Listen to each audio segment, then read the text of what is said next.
Ella, A Stepmum's Tale. Chapter 1. Sylvia Stark. Are you ready, Sylvia?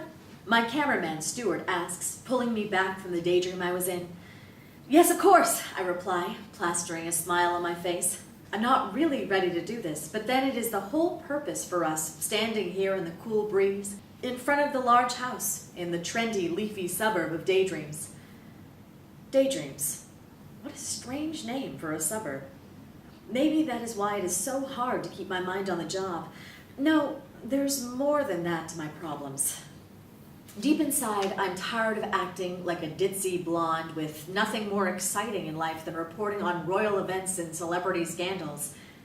When I left school, I wanted a more meaningful career, one that gets to the bottom of a story and not all this fairy floss, sweet and fluffy stuff.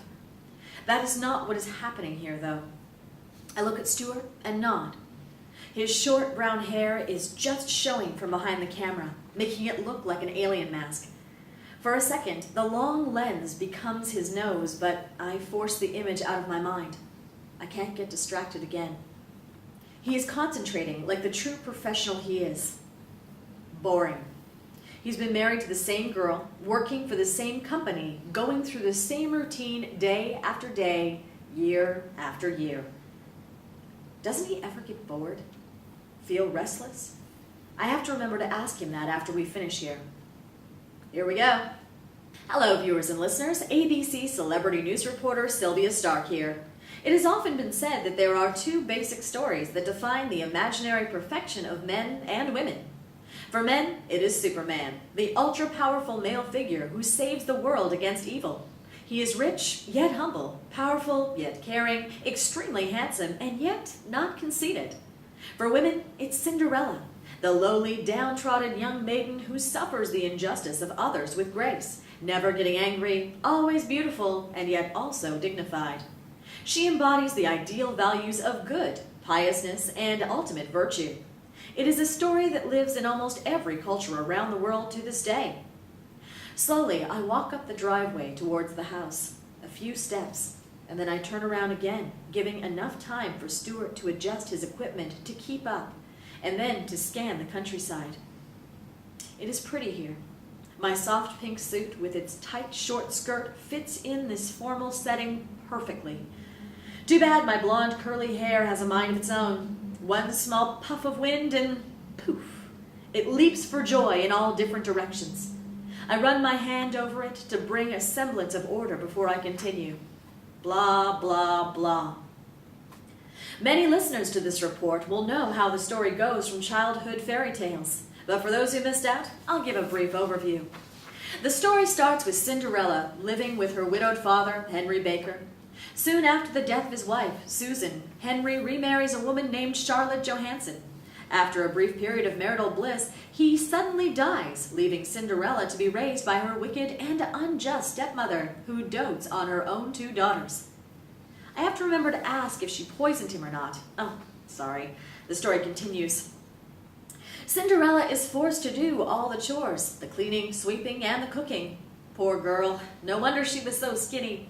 She had to wait on the rest of the household, all the while maintaining her sweet composure. I just wanted to give her a hug. She's so cute. Anyway, one day the crown prince invites all the women of the countryside to a grand ball at the palace to choose his wife. For those of us lucky enough to be given the chance to report on the event, it was truly grand. It was so romantic. I could have danced all night. I wasn't really old enough to be there, of course. I'm not that old, really. Sorry, back to the story. However, the stepmother does not allow Cinderella to attend. The mean old crow. While home alone and almost giving up all hope, Cinderella is visited by a fairy godmother who temporarily transforms her into a vision of loveliness and transports her to the ball where she captivates the handsome prince. This is another thing I have to ask. Was this true? Stuart, make a note of that, please. Stuart tells me to get back to the report. What? Get back? Get back to the report? Oh, sorry, listeners. I seem to be easily distracted today. I do love a romance story. I brush my hair out of my face and smile at the camera again. I'm sure the viewers will think I don't have 2 brain cells left inside my head by the time I'm through with this performance. That was fine when I started out, but I am over this charade. If the ratings were not so good, I would shelve it in an instant. As the clock approaches midnight, she must rush home before the spell is broken, and she returns to her shabby clothes. She only makes it to outside the palace walls before, poof, it all vanishes. The beautiful gown, the horses and carriage, everything gone. I always feel like crying at this point. However, as she runs out of the palace, she loses one of her glass slippers. Miraculously, it is the only thing that doesn't vanish. The prince finds it and makes a lengthy search for her. Finally, he comes to her house, and when her foot fits the slipper and she pulls out the matching one from her pocket, the wicked stepsisters and stepmother are furious. But it is too late. Serves him right. Cinderella and the prince marry and live happily ever after. It is a theme about good versus evil, where good is always rewarded after many tribulations. It triumphs over injustice. It rises above adversities. Beauty conquers the beast. What did you say, Stuart? Get on with it? Oh, sorry, doing it again. Everyone should read and listen to the story of Cinderella, if for no other reason than to gain a deeper understanding of the underlying values and perceptions that shape our modern world. Now, ladies and gentlemen, boys and girls, I'm outside the house of the stepmother. Cinderella has been married for many years now, and the wicked old lady is home alone, abandoned by her 2 daughters she has doted on to the detriment of our princess. It appears all her doting hasn't bought her daughter's affections. Serves her right.